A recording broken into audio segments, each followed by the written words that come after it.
Namaku Alia. Usiaku 31 tahun dan aku bekerja sebagai manajer operasional di Jakarta. Banyak orang bilang aku wanita beruntung karena punya karir stabil dan berhasil membeli rumah sendiri. Tapi mereka tidak tahu, setiap bata di rumah ini kubeli dari keringat, lembur, dan cuti yang tak pernah kuambil.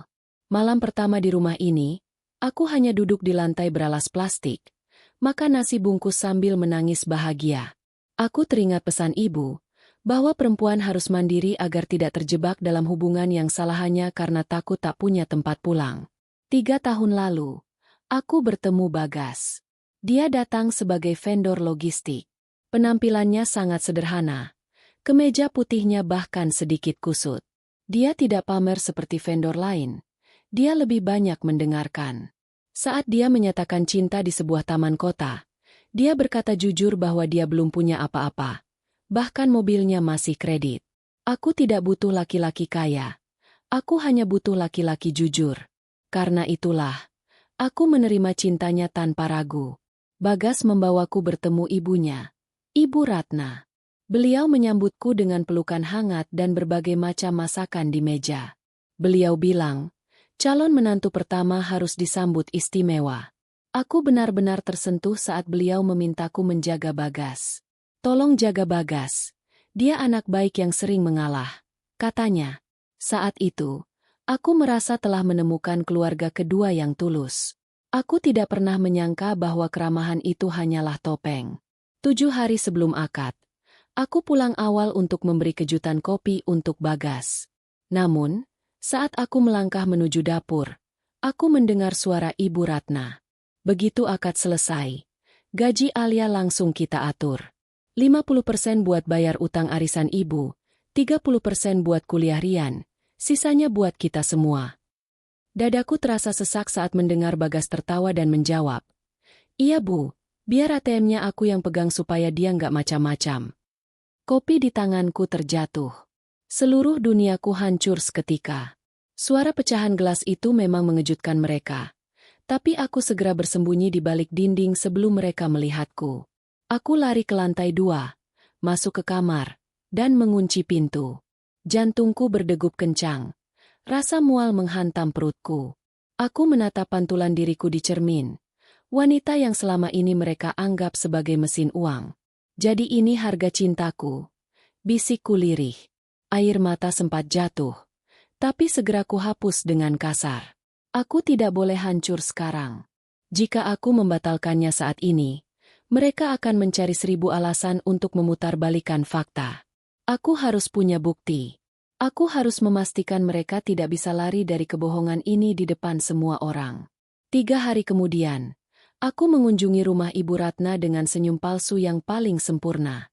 Aku membawa alat perekam kecil di dalam tasku. Benar saja, saat Bagas pergi ke dapur, Ibu Ratna mendekatiku. "Lia, nanti kalau sudah sah, biar Bagas yang kelola tabungannya, supaya kamu nggak capek mikir pengeluaran rumah tangga," katanya sambil mengelus tanganku. Aku hanya mengangguk pelan, memaksakan senyum yang terasa seperti duri di tenggorokan. Dalam hati aku mendidih, merekam setiap kata yang membuktikan keserakahan mereka. Aku bahkan sempat memotret layar ponsel Bagas yang tertinggal, melihat pesan singkat dari ibunya. "Pastikan ATM dan PIN-nya langsung kamu ambil setelah akad." Buktiku sudah lengkap. Pagi itu, udara terasa sangat dingin. Aku melihat diriku di cermin, mengenakan kebaya putih yang sangat cantik, tapi hatiku terasa beku. Ibu mencium keningku, mendoakan agar aku bahagia. Aku ingin menangis dan berteriak bahwa pernikahan ini adalah jebakan, tapi aku menahannya. Aku mengambil map coklat yang sudah kusiapkan sejak semalam. Isinya adalah transkrip percakapan, foto pesan singkat, dan rincian utang arisan Ibu Ratna yang mereka rencanakan akan kubayar. Ini adalah tiket kebebasanku, pikirku. Saat panitia memanggilku untuk menuju meja akad, aku menggenggam map itu erat-erat. Aku tidak akan menjadi istri yang tunduk. Aku akan menjadi wanita yang melawan. Penghulu mulai membacakan khutbah nikah. Bagas duduk di sampingku dengan wajah yang tampak begitu tulus, seolah dia benar-benar mencintaiku. Namun, saat penghulu bertanya apakah aku bersedia menikah dengan Bagas, Aku tidak menjawab, saya bersedia. Aku justru berdiri perlahan, membuat seluruh tamu undangan terkesiap. Bagas menatapku bingung. Wajahnya mulai memucat. Aku mengeluarkan isi map coklat itu dan meletakkannya di meja, tepat di depan penghulu dan ayahku. Maaf, Pak Penghulu. Sebelum janji ini diucapkan, saya ingin semua orang tahu bahwa pernikahan ini bukan dibangun di atas cinta, tapi di atas daftar cicilan dan rencana perampokan gaji saya. Suaraku bergema di seluruh ruangan yang mendadak hening mencekam. Bagas mencoba meraih tanganku. Wajahnya memucat pasi dengan keringat dingin yang membasahi dahinya. Lia, kamu salah paham. Itu cuma obrolan santai. Jangan hancurkan semuanya di sini. Teriaknya. Suaranya bergetar antara panik dan malu. Di barisan depan, Ibu Ratna berdiri dengan wajah merah padam. Matanya melotot ke arahku seolah ingin menelanku hidup-hidup. Dasar perempuan tidak sopan. Kamu mau mempermalukan kami? Itu semua hanya rencana masa depan. Kamu saja yang pelit. Teriak Ibu Ratna tanpa rasa bersalah. Aku hanya menatap mereka dengan tatapan kosong. Rasa hormat yang tersisa di hatiku telah menguap bersama udara dingin di gedung ini. Aku tidak membiarkan mereka membangun narasi bohong. Dengan tangan yang stabil, aku menyebarkan lembaran transkrip percakapan dan foto tangkapan layar pesan singkat dari ponsel Bagas ke atas meja. Lihatlah sendiri, Pak Penghulu. Lihat, Ayah. Ini bukan obrolan santai. Ini adalah rincian utang arisan yang harus kubayar dan biaya kuliah adik Bagas yang dibebankan padaku tanpa pernah mereka diskusikan. Kataku dengan suara yang menggelegar di sistem suara gedung. Ayahku mengambil salah satu kertas itu. Matanya menyipit membaca setiap baris keserakahan mereka. Rahang ayah mengeras, dan aku tahu, perlindunganku tidak hanya datang dari diriku sendiri hari ini. Ayah berdiri di depanku, membelakangiku seolah menjadi tameng baja. Cukup. Suara ayah menghentikan makian Ibu Ratna. Ayah menatap Bagas dengan kekecewaan yang sangat dalam. Saya membesarkan putri saya untuk menjadi wanita mandiri, bukan untuk menjadi mesin uang bagi keluarga pemalas seperti kalian. Pergi dari sini sekarang juga sebelum saya kehilangan kesabaran. Bagas masih mencoba memohon, bersimpuh di kaki ayah, tapi ayah menepisnya dengan kasar. Seluruh tamu undangan mulai berdiri. Suara bisik-bisik mereka kini berubah menjadi cemoohan yang ditujukan pada Bagas dan ibunya. Aku melihat Ibu Ratna tertunduk, mencoba menutupi wajahnya dengan tas mewahnya, namun terlambat. Seluruh orang sudah tahu wajah asli mereka. Pak Penghulu menutup buku nikahnya dengan helaan napas panjang, memberikan isyarat bahwa prosesi ini batal demi hukum dan moral. Aku berbalik, tidak lagi melirik ke arah laki-laki yang hampir merampas masa depanku. Saat aku melangkah menuruni panggung, aku melihat ibu menangis di kursi undangan, namun saat mata kami bertemu, beliau mengangguk kecil, sebuah tanda dukungan yang luar biasa. Bagas berteriak dari belakang, Lia, kamu tidak akan pernah menemukan laki-laki yang menerimamu apa adanya seperti aku. Aku berhenti sejenak, menoleh sedikit tanpa berbalik sepenuhnya. Kamu salah, Gas.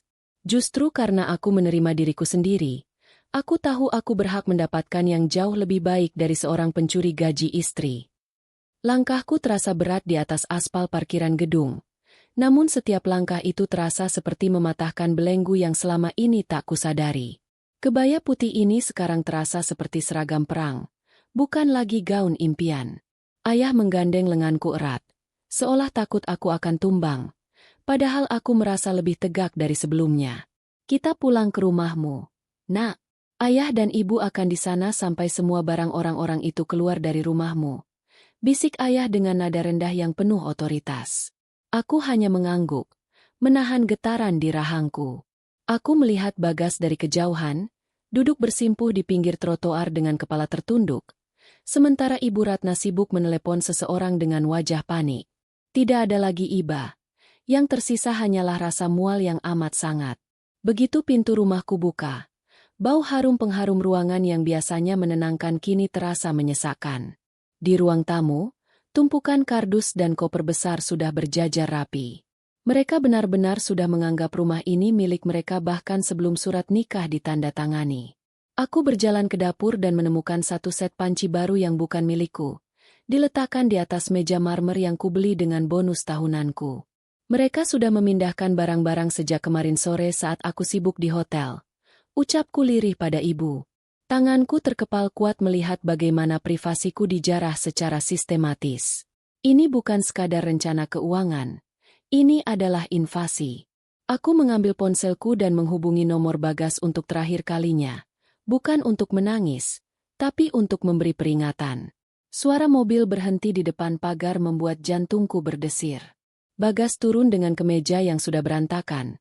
Diikuti Ibu Ratna yang wajahnya sembab namun matanya masih memancarkan kemarahan. "Alia, tolong buka pintunya. Kita bisa bicarakan ini. Ibu hanya ingin memastikan kita semua hidup layak." Teriak Bagas dari balik pagar besi hitamku. Aku berdiri di balkon lantai 2, menatap mereka dari ketinggian. Hidup layak dengan keringat orang lain bukan bagian dari rencana hidupku. Gas. Suaraku bergema dingin. Ibu Ratna mendongak, berteriak bahwa aku adalah calon menantu durhaka yang tega mempermalukan keluarga di depan ratusan orang. "Kalian mempermalukan diri kalian sendiri sejak kalian menulis angka-angka di atas gajiku. Ambil semua barang kalian dalam 1 jam, atau aku panggil truk sampah untuk mengangkutnya."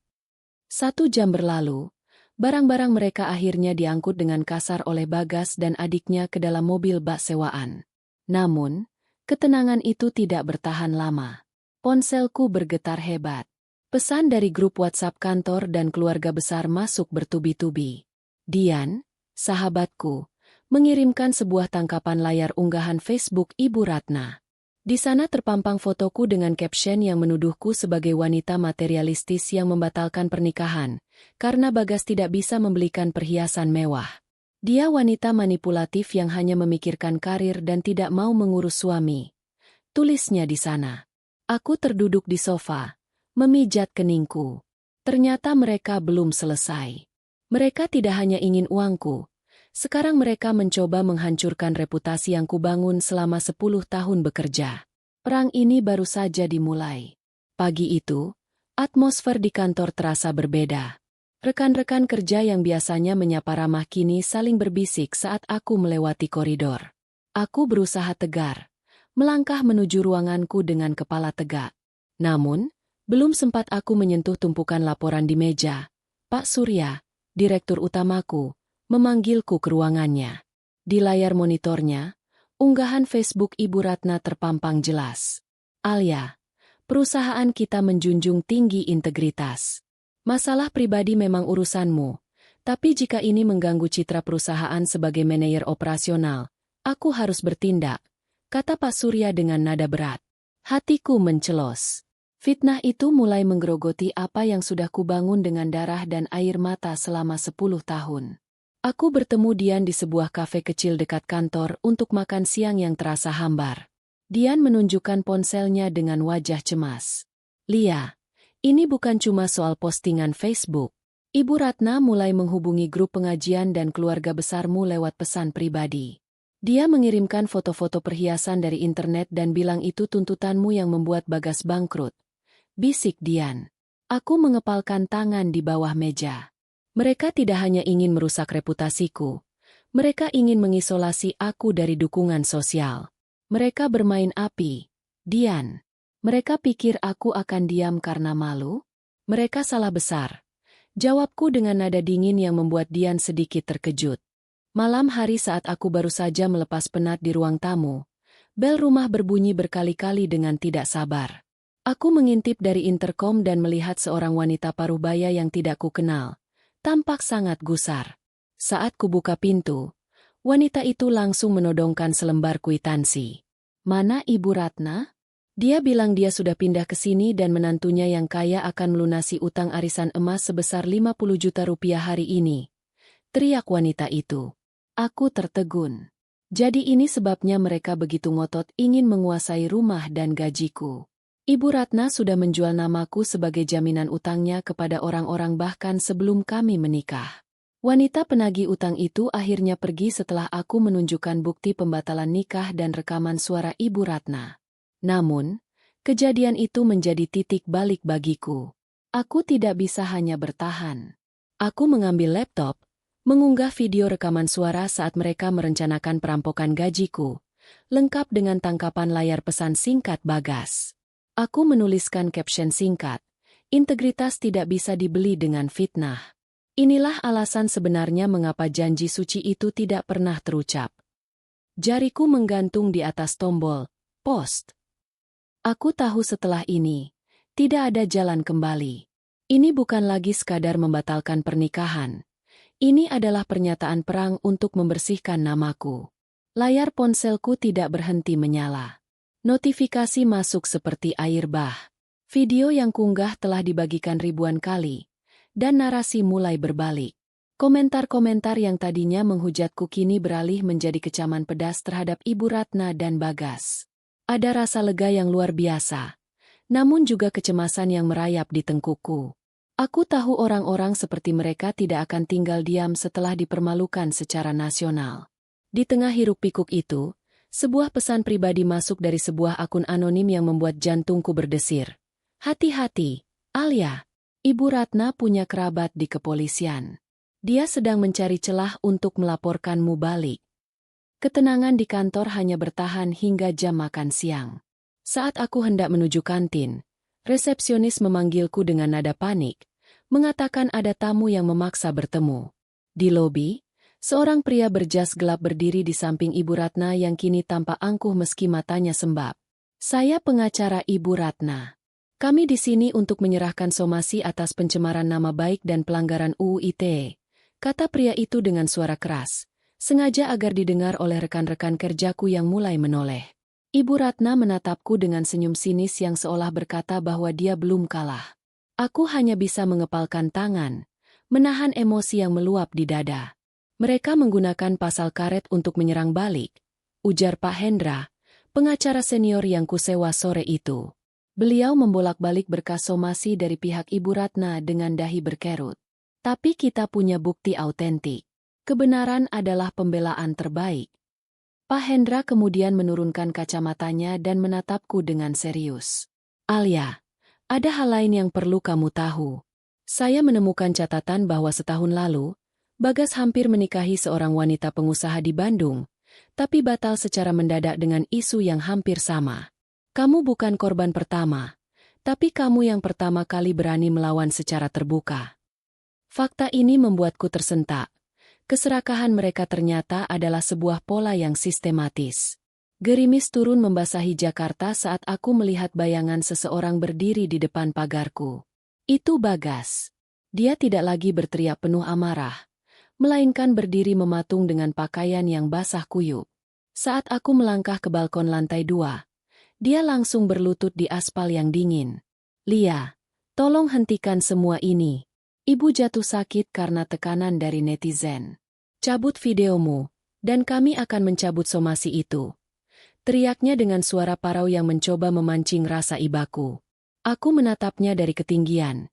Teringat betapa lancarnya dia menyetujui rencana perampokan gajiku tempo hari. Jangan gunakan penyakit ibumu untuk menutupi dosa kalian. Gas. Kebenaran tidak bisa ditukar dengan negosiasi. Jawabku dingin sebelum menutup gorden rapat-rapat. Lonceng kafe berdenting pelan saat aku melangkah masuk. Di sudut ruangan, seorang wanita bernama Sarah menungguku dengan raut wajah yang tampak lelah namun waspada. Kamu beruntung, Alia. Kamu berhenti tepat di garis finish. Bisik Sarah saat aku duduk di depannya. Dia menceritakan bagaimana Bagas dan Ibu Ratna menguras tabungan bisnisnya setahun lalu hingga dia harus menutup butiknya. Mereka bukan sekadar serakah. Mereka adalah parasit profesional yang mencari inang baru saat yang lama sudah kering. Jangan pernah cabut videomu, atau mereka akan melakukan ini pada wanita lain. Kata-katanya membuat bulu kuduku berdiri. Aku bukan sekadar membela diri, aku sedang menghentikan sebuah sindikat keluarga. Suasana ruang rapat terasa sangat kaku. Ibu Ratna duduk di seberangku, mengenakan bros emas besar yang sangat kontras dengan matanya yang sembab palsu. Alia, kamu sudah keterlaluan. Nama baik keluarga kami hancur. Bagas dipecat dari pekerjaannya karena videomu.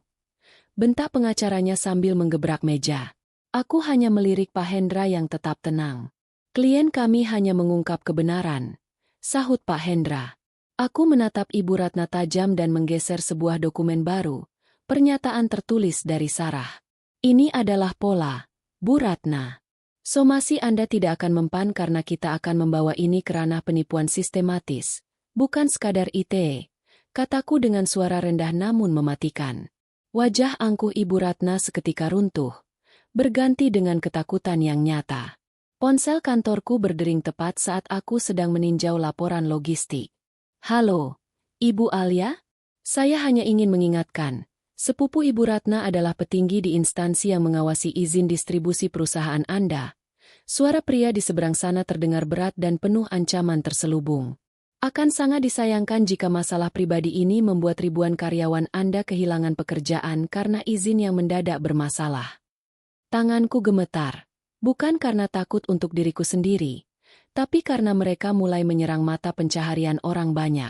Mereka benar-benar tidak punya batas.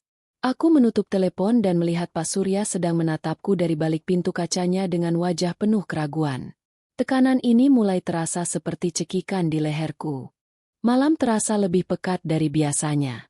Dari balkon lantai 2, aku melihat sebuah mobil hitam terparkir diam di seberang pagarku dengan mesin yang masih menyala. Aku tahu itu adalah kiriman mereka. Sebuah intimidasi fisik setelah ancaman hukum dan karir gagal membungkamku. Aku menggenggam pagar besi balkon hingga buku jariku memutih. Ibu bilang aku harus mandiri agar punya tempat pulang. Bisikku pada kegelapan. Tapi apa gunanya rumah ini jika aku tidak merasa aman di dalamnya? Aku mengambil keputusan besar. Aku tidak akan mundur. Jika mereka ingin menghancurkan segalanya, maka aku akan memastikan mereka ikut terbakar dalam api yang mereka sulut sendiri. Aku segera menghubungi Pak Hendra. Saatnya melakukan serangan balik yang tidak akan pernah mereka duga. Dari balik kegelapan balkon, aku menggenggam ponselku dengan tangan yang sedikit gemetar. Mobil hitam itu masih di sana. Mesinnya menderu halus seperti pemangsa yang menunggu waktu tepat untuk menerkam. Aku menekan tombol rekam, memperbesar fokus pada plat nomor kendaraan tersebut. Kalian pikir aku akan takut dan bersembunyi? Bisikku dalam hati. Aku langsung mengirim video itu kepada Pak Hendra dan Dian. Aku tidak akan membiarkan intimidasi ini membuatku mundur. Jika mereka ingin bermain kotor, aku akan memastikan setiap langkah mereka terekam sebagai bukti tambahan di kepolisian. Pagi ini, Pak Surya memanggilku lagi. Wajahnya tampak jauh lebih lelah daripada kemarin. Alia. Aku baru saja menerima telepon dari dinas terkait. Mereka bilang ada temuan teknis yang bisa membekukan izin distribusi kita dalam 24 jam jika masalah pribadimu tidak segera selesai. Katanya tanpa berani menatap mataku. Aku terdiam, merasakan hantaman di ulu hati. Mereka benar-benar menyandera nasib ribuan karyawan hanya demi membungkam satu wanita. Pak, jika saya menyerah sekarang, mereka akan terus memeras perusahaan ini di masa depan. Beri saya waktu 48 jam. Saya akan memotong kepala ular ini sebelum mereka sempat menggigit kita. Jawabku dengan nada bicara yang penuh keyakinan meskipun di dalam aku merasa sangat tertekan. Pak Hendra melemparkan sebuah map biru ke atas meja. Kita punya celah. Alia, sepupu Ibu Ratna, Kompol Darmawan, ternyata memiliki rekam jejak yang tidak bersih terkait penyalahgunaan wewenang di masa lalu. Sarah memberikan bukti tambahan tentang bagaimana Darmawan membantu Ratna menutupi kasus penipuan butiknya dulu. Jelas Pak Hendra dengan senyum tipis yang penuh kemenangan. Aku mencondongkan tubuh, mempelajari dokumen-dokumen itu. Jadi, mereka tidak hanya menyerangku, tapi mereka sedang melindungi sindikat mereka sendiri. Tanyaku. Pak Hendra mengangguk. Kita akan melaporkan ini langsung ke divisi Propam. Kita tidak hanya akan membatalkan somasi mereka, kita akan menjatuhkan seluruh pelindung mereka. Malam harinya, sebuah pesan video masuk dari nomor yang tidak kukenal. Itu Bagas. Wajahnya terlihat berantakan, matanya merah karena menangis. Di latar belakang, terdengar suara Ibu Ratna yang sedang berteriak histeris tentang utang-utangnya yang mulai jatuh tempo. Lia, aku tidak tahu ibu sejauh ini. Dia mengancam akan bunuh diri jika aku tidak membantunya memerasmu. Aku sudah lelah. Lia, aku akan menyerahkan diri dan menceritakan semuanya pada polisi besok pagi. Tolong jaga dirimu. Ucapnya terbata-bata sebelum video itu terputus. Aku menatap layar ponselku dengan perasaan campur aduk. Apakah ini kejujuran yang terlambat? Atau hanya taktik manipulasi baru untuk mendapatkan belas kasihanku? Aku memutar video dari Bagas berulang kali, mencoba mencari setitik kejujuran di matanya yang sembab. Di satu sisi, aku ingin percaya bahwa pria yang pernah kucintai itu masih memiliki nurani. Namun di sisi lain, luka ini terlalu dalam untuk disembuhkan dengan air mata di layar ponsel. Aku segera menghubungi Pak Hendra melalui panggilan video. Pak, Bagas mengirimkan video pengakuan. Dia bilang akan menyerahkan diri besok, kataku dengan nada bimbang. Pak Hendra mengusap dagunya. Wajahnya tampak skeptis. Hati-hati, Alia. Dalam kasus hukum, seringkali ini adalah taktik untuk melunakkan hati korban agar laporan dicabut sebelum bukti lebih berat masuk. Jangan hentikan laporan ke Propam. Jika Bagas jujur, dia akan membuktikannya di kantor polisi, bukan di WhatsApp. Kata-kata Pak Hendra menyentakku kembali ke realita. Aku tidak boleh membiarkan rasa iba mengaburkan logikaku lagi. Pagi harinya, resepsionis memberitahu bahwa Rian menungguku di lobi. Aku turun dengan perasaan waspada. Rian berdiri di sana, tampak jauh lebih kurus dari seminggu lalu. Tanpa banyak bicara, dia menyerahkan sebuah buku catatan kecil bersampul kusam. Mbak Lia, ini buku catatan arisan dan utang-utang ibu yang selama ini disembunyikan. Di dalamnya ada nama Kompol Darmawan sebagai penerima aliran dana dari salah satu skema ibu. Bisiknya dengan suara gemetar. Aku tertegun melihat deretan angka dan nama yang tertulis rapi di sana. Kenapa kamu memberikan ini padaku, Rian? Tanyaku. Dia menunduk dalam. Karena aku ingin kuliah dari hasil keringatku sendiri, bukan dari hasil mencuri hidup orang lain. Mas Bagas benar-benar hancur. Mbak, tapi ibu masih berencana menggunakan koneksi Om Darmawan untuk menghancurkan karir Mbak hari ini. Informasi itu membuat darahku mendidih. Serangan mereka ke perusahaanku ternyata sudah direncanakan matang. Aku dan Pak Hendra melangkah mantap memasuki gedung divisi Propam Polri. Buku catatan dari Rian menjadi senjata tambahan yang sangat kuat. Saat kami sedang mengurus administrasi pelaporan penyalahgunaan wewenang Kompol Darmawan, ponselku bergetar hebat. Itu dari Pak Surya. Alia, tim pengawas baru saja datang. Mereka menyegel gudang distribusi kita untuk audit mendadak yang tidak masuk akal. Produksi berhenti total. Suara Pak Surya terdengar panik. Aku mengepalkan tangan, menatap Pak Hendra yang baru saja selesai menyerahkan berkas. Mereka sudah bergerak. Pak, mereka menyegel gudangku, kataku dengan napas memburu. Pak Hendra menepuk bahuku. Bagus. Semakin mereka agresif menggunakan wewenang yang salah, semakin cepat mereka jatuh. Biarkan mereka menyegelnya untuk beberapa jam, karena setelah laporan ini diproses, segel itu akan menjadi bukti kejahatan jabatan mereka. Meski begitu, jantungku tetap berdegup kencang memikirkan nasib rekan-rekan kerjaku.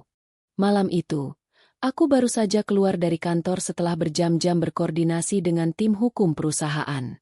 Area parkir basement terasa sangat sunyi dan dingin. Saat aku berjalan menuju mobilku, langkah kaki lain terdengar menggema di belakangku. Aku mempercepat langkah, namun suara itu juga ikut bertambah cepat. Begitu aku mencapai pintu mobil dan merogoh kunci, sebuah tangan besar menahan pintu mobilku agar tidak tertutup. Seorang pria asing dengan topi rendah menatapku tajam. Ibu Ratna hanya ingin masalah ini selesai secara kekeluargaan. Mbak Alia, jangan paksa kami menggunakan cara yang lebih kasar, bisiknya dengan nada mengancam. Aku menatap balik matanya. Rasa takutku perlahan berganti menjadi amarah yang dingin. Katakan pada mereka, ancaman fisik hanya akan menambah masa hukuman kalian di penjara nanti. Jawabku sambil menekan tombol alarm mobil dengan keras hingga suaranya memenuhi seluruh ruangan, membuat pria itu terkejut dan mundur perlahan ke kegelapan. Matahari baru saja terbit. Namun udara di depan gudang terasa menyesakan. Pita kuning melintang di gerbang besar itu, simbol dari penyalahgunaan kekuasaan yang dilakukan Kompol Darmawan. Puluhan supir truk dan staf operasional berkumpul dengan wajah cemas, menatapku seolah aku adalah satu-satunya harapan mereka. Pak Surya datang menghampiriku dengan langkah gontai. Alia, klien-klien besar sudah mulai menelepon. Jika segel ini tidak dibuka dalam hitungan jam, kita akan menghadapi gugatan wan prestasi dari berbagai pihak, ucapnya dengan suara yang gemetar. Aku menatap segel itu dengan tajam, lalu berbalik menghadap timku. Jangan ada yang membubarkan diri. Saya sedang mengurus ini di tingkat pusat.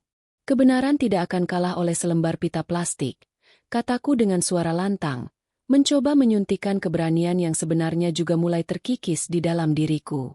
Getaran ponsel di saku blazerku terasa seperti sengatan listrik. Nama Pak Hendra muncul di layar. Aku segera menjauh dari kerumunan karyawan untuk mengangkatnya. Bagaimana, Pak? Tanyaku tanpa basa-basi.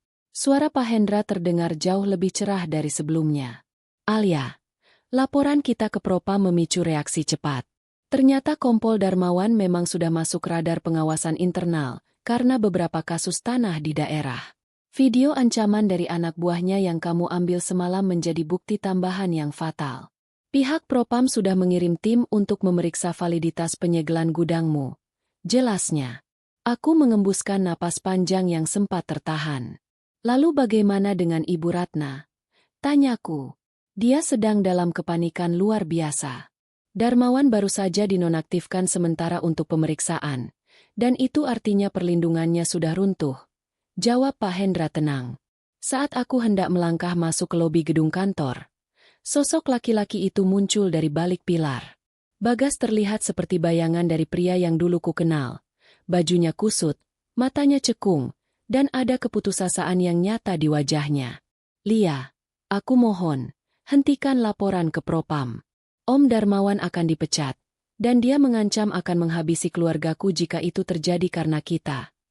Teriaknya sambil mencoba meraih lenganku. Aku mundur selangkah, menatapnya dengan rasa hampa. Keluargamu yang memulai ini, gas. Kalian yang menyandera gajiku, rumahku, bahkan sekarang izin perusahaanku. Kenapa sekarang aku yang harus bertanggung jawab atas kehancuran kalian? Tanyaku dingin. Bagas bersimpuh di aspal panas, disaksikan oleh orang-orang yang berlalu lalang. Kami hanya ingin hidup enak. Lia, apa itu salah? Kita kan hampir jadi keluarga. Rintihnya. Aku menatapnya dari atas ke bawah, merasa mual. Keluarga itu melindungi, bukan memangsa. Pergi dari sini sebelum aku memanggil keamanan. Ucapku sebelum berbalik dan meninggalkannya tanpa menoleh sedikit pun. Deru mesin beberapa mobil hitam dengan plat dinas berhenti tepat di depan gerbang gudang. Seorang perwira dengan seragam lengkap turun dan menghampiri petugas yang berjaga di depan pita kuning itu. Aku berdiri di samping Pak Surya, melihat dengan mata kepala sendiri bagaimana kekuatan yang selama ini disalahgunakan itu kini berbalik melawan pemiliknya. Penyegelan ini tidak memiliki dasar hukum yang sah. Segera buka dan serahkan seluruh berita acaranya kepada kami. Suara perwira itu terdengar tegas, merobek keheningan pagi yang tegang. Pak Surya mengembuskan napas lega yang sangat panjang. Sementara aku hanya menatap pita kuning yang jatuh ke tanah itu dengan perasaan hampa. Ini baru permulaan, Pak Surya. Kompol Darmawan tidak akan jatuh sendirian, bisikku. Kemenangan ini terasa manis. Tapi aku tahu ini seperti memicu sarang lebah yang lebih besar. Belum sempat aku menenangkan diri di ruangan. Suara teriakan melengking terdengar dari arah lobi. Ibu Ratna ada di sana. Rambutnya yang biasanya tertata rapi kini berantakan. Dan wajahnya dipenuhi amarah yang meledak-ledak. Alia, keluar kamu perempuan iblis. Kamu sudah menghancurkan karir adik sepupuku. Kamu puas melihat kami melarat? Teriaknya sambil mencoba menerobos barisan satpam. Aku melangkah keluar, menatapnya dari atas tangga lobi dengan tatapan sedingin es. Seluruh karyawan kini menonton drama ini. Ibu yang menghancurkan keluarga ibu sendiri sejak ibu menulis daftar utang di atas gajiku. Jawabku dengan suara yang stabil meski jantungku berdegup kencang. Ibu Ratna tertawa histeris. Sebuah tawa yang terdengar sangat tidak sehat. Kamu pikir kamu sudah menang? Darmawan punya teman-teman yang jauh lebih berbahaya dari sekadar polisi internal. Kamu akan membayar ini dengan nyawamu. Ancamnya sebelum akhirnya diseret keluar oleh pihak keamanan. Rian muncul dari balik pilar parkiran. Wajahnya tampak sangat ketakutan. Dia memberikan sebuah amplop coklat kecil kepadaku dengan tangan yang gemetar. "Mbak Lia, Ibu sudah gila." Dia meminjam uang ke Lintah Darat atas nama Mbak sebagai penjamin, menggunakan fotokopi KTP yang dia curi dari tas Mbak waktu di rumah dulu. Bisiknya nyaris tak terdengar. Aku membuka amplop itu dan menemukan salinan perjanjian pinjaman sebesar 100 juta rupiah dengan bunga yang tidak masuk akal. Mereka akan mendatangi rumah Mbak malam ini. Ibu sengaja melakukan ini supaya Mbak tidak punya pilihan selain membayar atau menghadapi preman-preman itu, lanjut Rian. Aku memejamkan mata sejenak, merasakan kemarahan yang membuncah. Keserakahan mereka benar-benar sudah mencapai tahap kriminal yang tak terbayangkan. "Terima kasih, Rian. Kamu harus pergi dari rumah itu secepatnya sebelum kamu ikut terseret," kataku sambil menggenggam dokumen itu erat hal. Di dalam mobil, aku langsung menghubungi Pak Hendra. "Pak, mereka menggunakan identitas saya untuk pinjaman ilegal. Malam ini mereka akan datang ke rumah," laporku dengan nada mendidih. Pak Hendra di seberang sana terdengar tenang namun tegas. "Ini sempurna, Alia. Kita tidak akan lari. Kita akan memancing mereka datang ke rumahmu. Tapi kali ini, polisi akan menunggu di dalam. Kita akan menangkap mereka saat mereka mencoba melakukan pemerasan secara fisik. Pastikan kamu tidak sendirian di rumah." Aku menutup telepon dan menatap rumahku yang dari luar tampak begitu damai. Malam ini, rumah yang kubangun dengan keringat ini akan menjadi saksi bisu kejatuhan total bagi mereka yang mencoba menjarahnya. Aku menghubungi ayah, meminta beliau membawa beberapa teman dari kepolisian daerah yang bukan merupakan jaringan Darmawan. Perang ini akan berakhir malam ini, entah dengan cara apa. Malam itu, ruang tamuku terasa seperti panggung eksekusi yang sunyi. Aku duduk bersama ayah dengan tenang, sementara dua petugas polisi berpakaian preman bersembunyi di balik tirai dapur. Tak lama, pintu digedor dengan kasar. Ibu Ratna masuk dengan wajah kalap, didampingi dua pria berbadan besar yang menodongkan surat hutang palsu itu ke wajahku. "Bayar sekarang atau rumah ini kami segel," teriaknya dengan suara melengking. Di saat itulah, ayah memberi kode, dan petugas polisi langsung menyergap mereka. Borgol besi itu akhirnya melingkar di pergelangan tangan Ibu Ratna. Dia berteriak histeris, memaki dan menyalahkanku atas segala kesialannya. Namun aku hanya menatapnya dengan rasa iba yang telah kering. Keserakahannya sendiri yang akhirnya membangun jeruji di sekeliling hidupnya. Keesokan harinya di kantor polisi, Bagas menemuiku dengan wajah yang sudah hancur total. Matanya cekung dan tak berani menatapku. Ibunya resmi ditahan atas kasus penipuan, pemerasan, dan pencurian identitas. Sementara Kompol Darmawan telah dicopot dari jabatannya secara tidak hormat. "Lia, tolong cabut laporannya. Kami benar-benar tidak punya apa-apa lagi," rintihnya dengan suara yang pecah. Aku menarik napas panjang, menatap laki-laki yang hampir kuhabiskan hidup bersamanya. "Bagas, kamu tidak kehilangan apa-apa karena aku. Kamu kehilangan semuanya karena kamu membiarkan keserakahan menjadi kompas hidupmu. Ini adalah konsekuensi, bukan balas dendam." Aku berbalik, meninggalkan masa lalu yang berkarat itu di sana, tanpa menoleh lagi. Pintu hatiku untuknya telah tertutup rapat, terkunci oleh kenyataan. 1 tahun berlalu dengan sangat cepat. Aku berdiri di balkon rumahku, menghirup udara pagi Jakarta yang terasa jauh lebih segar. Pak Surya baru saja mengumumkan promosiku sebagai General Manager secara resmi. Sebuah apresiasi atas integritas yang kujaga selama krisis perusahaan tahun lalu. Perusahaan kami kini lebih kuat, dan izin distribusi kami aman selamanya. Di bawah, aku melihat Rian yang kini bekerja paruh waktu di kantorku sambil melanjutkan kuliahnya dengan biaya sendiri. Ia telah memilih jalannya yang jujur. Aku tersenyum pada bayanganku di jendela. Wanita yang pernah hampir menjadi mesin uang, kini telah menjadi penguasa penuh atas takdirnya sendiri. Kebaya putih di lemari itu mungkin tak pernah terpakai. Tapi jiwaku sekarang jauh lebih indah dan merdeka. Aku tidak hanya memiliki rumah ini, aku telah mendapatkan diriku kembali secara utuh. Kebebasan ini adalah harta paling mewah yang pernah kubeli dengan keberanian.